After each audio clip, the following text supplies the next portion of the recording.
Namaste. Namaste. Like we spoke yesterday, that one of the main purposes of life is to be happy.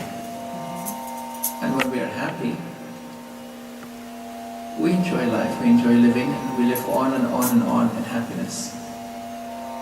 When you look at TV, and you listen to people speak, listen to them, especially after an argument. You'll say, are you happy now?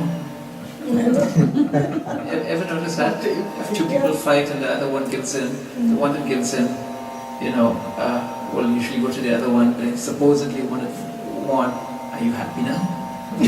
Are you happy now? You won? Are you happy? Are you happy? So what does that tell us? Ultimately, to be happy. Your one friend who comes into this world with you and leaves with you, always with you, is your conscience.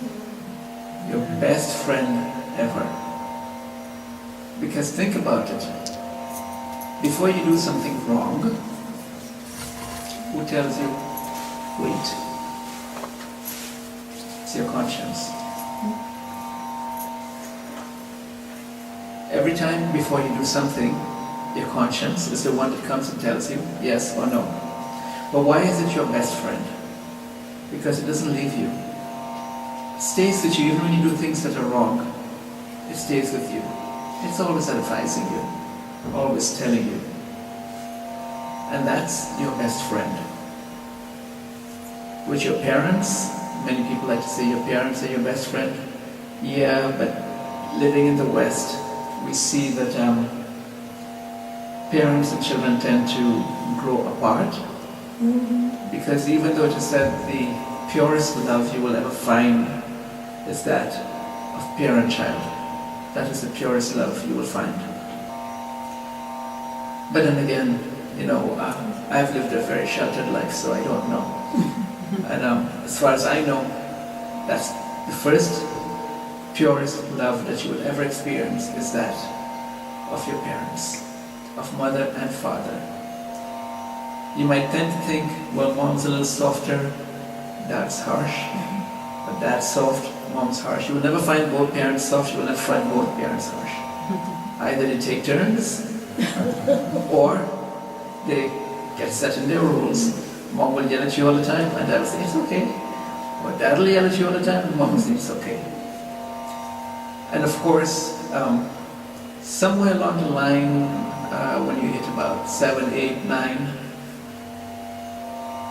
you start to drift apart, for whatever reason. I don't know what the reason is. Many people drift apart. Sometimes parents end up getting divorced, and that also causes a drift. Sometimes it could be a change in work, it could be a change in location. It could be so many things. Sometimes it could be sickness, it could be anything. And as children, as we start realizing it and exercising our individuality, we tend to leave our parents behind. Pay attention. We tend to leave our parents behind. They don't leave us. And I can guarantee you it. Find the oldest person whose parent is alive today and take that person and go see them in front of their parent and they become a child again. Doesn't matter what age you are. When you go in front of your mom and dad, you're always that baby again. You become that baby. Doesn't matter. And of course, the third person that comes into your life is your guru, who also takes that form and that place of the both parents. Because your parents have their problems, but the guru is supposed to be impartial. So you find your guru carefully. Don't go find the guru that's standing in the corner, yelling at everyone. So the guru should be someone relatively neutral, someone that you can trust, that you will trust your life with. And then what I say and what we've said is that we're practicing spirituality, which is coming above religion. So religion introduces you to the concepts, spirituality teaches you to practice them. So that's why we do practices of meditation, and all these other things that we can do, going back and forth, fixing time, moving back and forth in time and fixing things so they're right for us. Of course, there's some things we can't fix, so what we can't fix, we accept. What we can fix, we fix. And ultimately, what guides us is our faith and belief in God. Now, as Hindus, now I mentioned yesterday how we got the name Hindu because of the Indus Valley. We were Hindus, but the other people couldn't say Hindus, so you got a her coming in there, so it became Hindus. And that's how it became Hindus. One of the criticisms that we have is that we follow the lunar calendar. But we just heard in the Satyanaarayan Katha, if you were paying attention, when is it done? On full moon and Sankranti, every month. When the sun goes into the new zodiac. So when it goes into Capricorn, we do it. When it goes into Aquarius, then when we go to Pisces.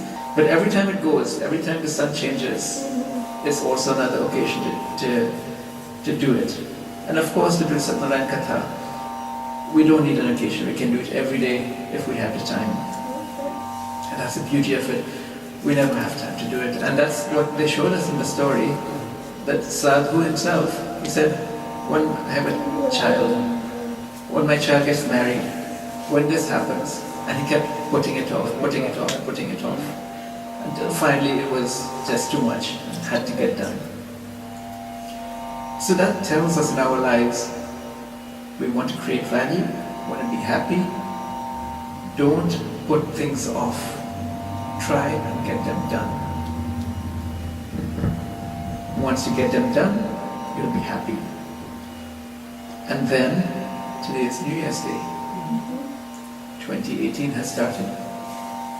And one of the things that we should practice, or try to practice, is not live in the past. Do not live in the past. We tend to do that. We tend to sit down and say, this happened, you did this on my birthday, you did this on the last birthday, and you did the birthday before. Chances are you're going to do it again, you're going to mess it up, I don't like it. And we will live in the past. Or some time ago, about 40 years ago, remember we had gone somewhere, we had gone to eat pizza or something, and something happened. Well, since then I've been holding this grudge against you. Because, and we see that in people, they tend to hold grudges forever. They don't let them go. So I'm asking you, let it go. Because chances are, the person you're holding the grudge against has forgotten about it. They're living their life happily, and you're the one holding on to this thing and suffering. And it's the same thing I say, why get angry? When you get angry, what happens? What does it mean? It means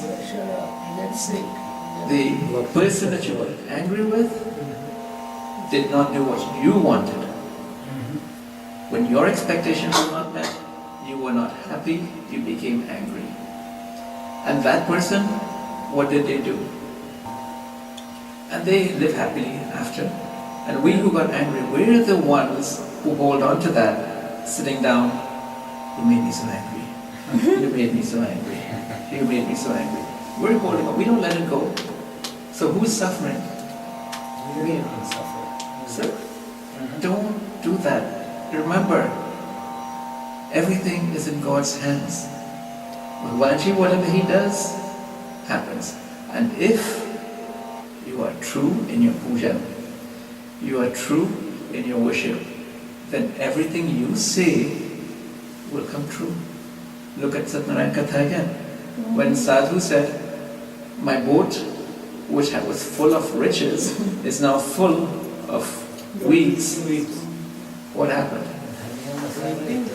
Maji said, that's the way you want it? Okay, so be it. And it became that.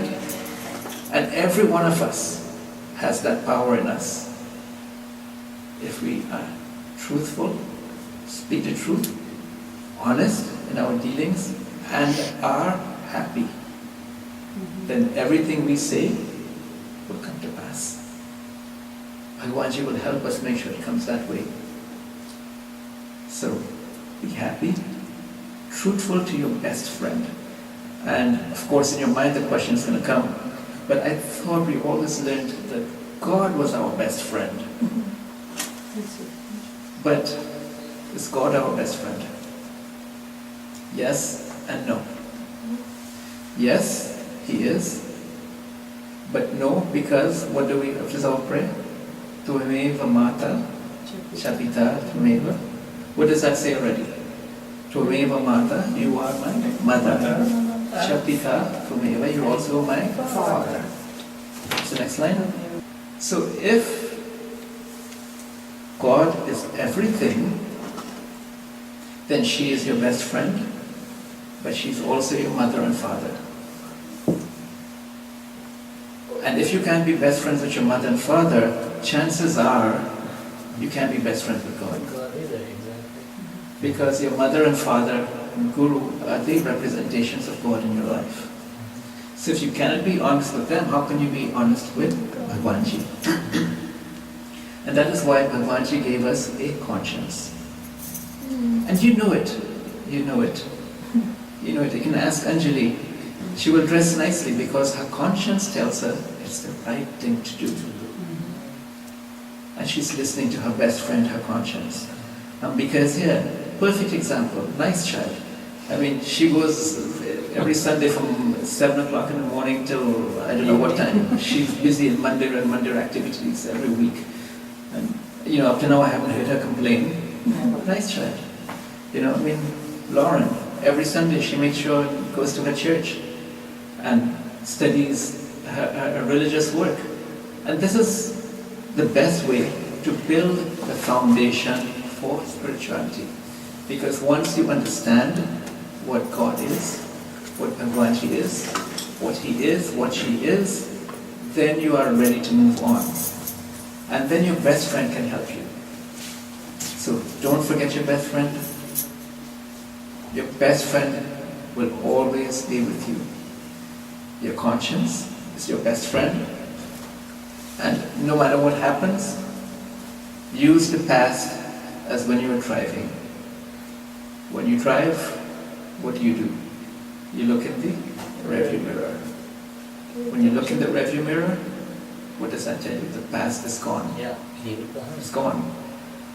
And the less you think about it, the further back it gets, until, for those of us that drive, we know what happens to the images in the back. It gets smaller and smaller and smaller and eventually disappears.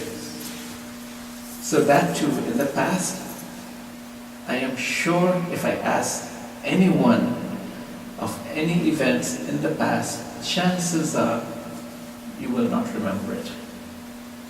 You will only remember significant events. What did you have for breakfast? What did you have for dinner? What did you have for lunch yesterday? What about last week? What about a month ago? What about last year around this time? What were you doing? Well, since we've been doing this every year, I'm going to guess we were here doing this. I'm going to guess because we've been coming here every year. So we'll guess we did that. But what did you do after that? What did you do before? We don't remember. We just remember significant events. So if you ask, well, when you went to your cousin's birthday, what did you do? Oh yeah. Or something else happened, whatever, you may have traveled somewhere, you've gone somewhere, what happened? Yeah. And that is one more thing you should do, why we take so many pictures. It's been proven that if you take pictures of an event, when you see the pictures, they trigger the memory of the event. And so take lots of pictures when you go traveling. And as much as we hate having our pictures taken sometimes, but remember, it is for us to help us remember those events, the significant events. So to sum up, your best friend, always listen to your best friend. 9 out of 10 times your best friend will not mislead you. And many of us, we listen to our best friend and say, nah, I'll do this anyway. We do that, Your conscience is telling you, I think this is the right thing to do, but you know what? I have a grudge against that person. I'm not going to do it. I will not do it. I'm not going to see your face because even though I want to, but you know what? You did this 7.5 years ago, and I'm not going to see you. I promised myself I'm not going to see you, and then you don't show up. So don't do that. What does your conscience say? And let go of anger. Try to let go of anger. Once you do that, you will find yourself being happier. And when you become happy, what else is there? When are you happiest? Think about it. And for your homework, like I said, see and try and find what makes you happiest. What active activity makes you happiest. And I said active because I know we have children who will say the passive activity of sitting down and watching the marathon of Doctor Who for the next 6 days is going to make me happy. No, it's not. That, like I said yesterday, you're not going to watch the same show over and over after a while. So for homework, find that out. Find it for yourself. And if you so desire, share it with me. If not, at least you will know what makes you happy. And I wish you all a happy New Year.